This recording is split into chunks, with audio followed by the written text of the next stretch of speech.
రేపు పార్లమెంట్ ఎన్నికల లోపల మొన్న పార్లమెంట్ సన్నాహక సమావేశం లోపల ఎన్నికలు రావడం జరిగింది.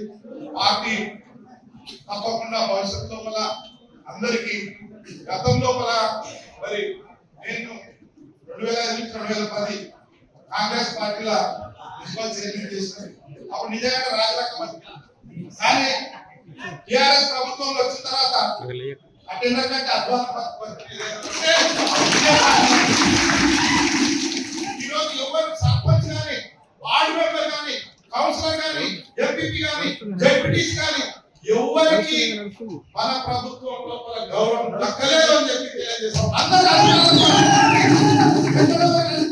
ఎక్కడ వెళ్తారు అన్ని ఆన్లైన్. ఏమైనా ఆన్లైన్ ఓట్లు ఆన్లైన్ లో పడేదా?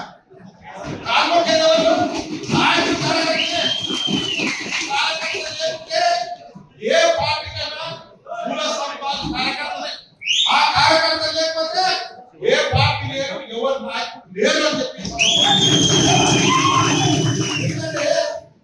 ఈ కొరకు పెద్ద ఆయన కేసీఆర్ గారి కొరకు మా ఎమ్మెల్యే గారి కొరకు సంపని అయినా గెలుపు కొరకు ఎవరు రాష్ట్రం ఏమున్నా మా గద్వాల మాత్రం మా నాయకుడు గెలవాల మా గౌరవం ఉంటుందన్న ఉద్దేశంతో కష్టపడి పనిచేసిన ప్రతి ఒక్క కార్యకర్తకు ప్రజల సంక్షేమ